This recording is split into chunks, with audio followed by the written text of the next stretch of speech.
Shalom, bertemu lagi dengan saya, dan dalam pertemuan kita kali ini kita akan membahas satu topik di bawah judul Dia sudah ada sebelum dia ada. Saudara, dalam Yohanes pasal 1 ayat yang ke-14 berkata, Firman itu telah menjadi manusia dan diam di antara kita. Firman di sini merujuk kepada Yesus yang lahir lewat Maria ibunya. Keberadaannya sebagai manusia dimulai ketika dia lahir di Bethlehem.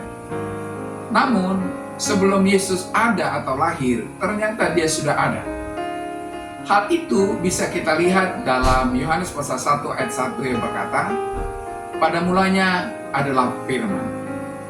Saudara, dari ayat ini kita bisa melihat bahwa Firman yang telah menjadi manusia dalam diri Yesus itu ternyata sudah ada jauh sebelum dia lahir di Bethlehem.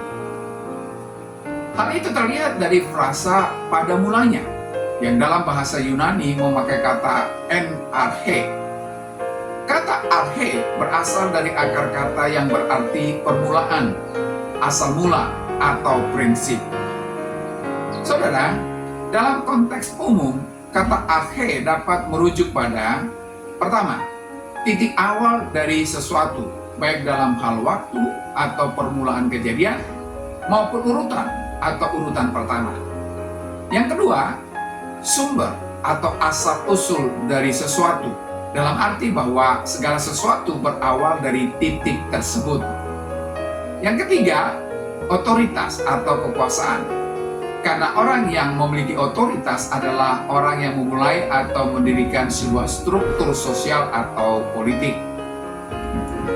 Saudara, dalam konteks Yohanes pasal 1 ayat 1, kata arche digunakan dalam bentuk datif dan sering diterjemahkan sebagai permulaan atau pada mulanya. Dan kalau kita lihat lebih jauh ayat di atas yang berkata, pada mulanya adalah Firman. Dalam konteks ini, arche merujuk pada permulaan absolut sebelum penciptaan alam semesta. Frasa ini menggemakan Kejadian 1 ayat 1 yang berkata, pada mulanya Allah menciptakan langit dan bumi. Pemakaian kata arche di ayat ini dalam hubungannya dengan awal dari segala sesuatu. Tetapi dalam Yohanes pasal 1 ayat 1, Yohanes menyatakan firman atau logos telah ada sejak permulaan itu. Jadi firman atau Yesus itu sudah ada sebelum segala sesuatu ada.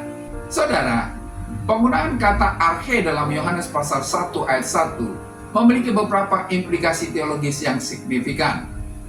Yang pertama, keabadian firman. Dengan mengatakan bahwa firman sudah ada pada arche atau permulaan, Yohanes menekankan bahwa firman itu kekal, tidak memiliki awal dalam pengertian waktu, tetapi sudah ada sebelum penciptaan waktu dan dunia. Ini menegaskan keilahian Yesus sebagai logos yang ada sebelum segala sesuatu diciptakan. Yang kedua, hubungan dengan penciptaan.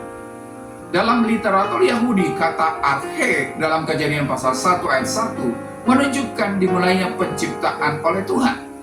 Namun, Yohanes melampaui itu dengan menunjukkan bahwa firman bukan bagian dari ciptaan, tetapi justru hadir sebelum dan menjadi agen penciptaan, seperti yang ditegaskan dalam Yohanes pasal 1 ayat 3, bahwa segala sesuatu diciptakan oleh firman. Yang ketiga, otoritas dan prinsip utama. Dalam beberapa konteks, kata arche juga berarti prinsip atau kekuatan yang memerintah. Dengan demikian, Yohanes mungkin juga mengisyaratkan bahwa firman bukan hanya hadir pada awal segala sesuatu, tetapi juga memiliki otoritas tertinggi sebagai sumber dari segala sesuatu yang ada. Jadi, kata arche dalam Yohanes pasal 1 ayat 1 menunjuk pada permulaan yang absolut, melampaui batas waktu dan ruang. Ini menunjukkan keabadian dan otoritas logos atau firman yang telah ada sebelum segala sesuatu diciptakan.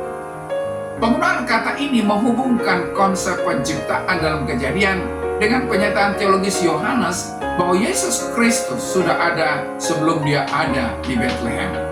Hal ini menunjukkan bahwa Yesus adalah Allah itu sendiri karena hanya Allah yang sudah ada sebelum segala sesuatu ada. Itulah sebabnya Yohanes pasal 1 ayat 1 diakhiri dengan frasa firman atau Yesus itu adalah Allah. Sampai di sini pertemuan kita kali ini, dan kita akan lanjutkan di lain kesempatan. Terima kasih dan shalom.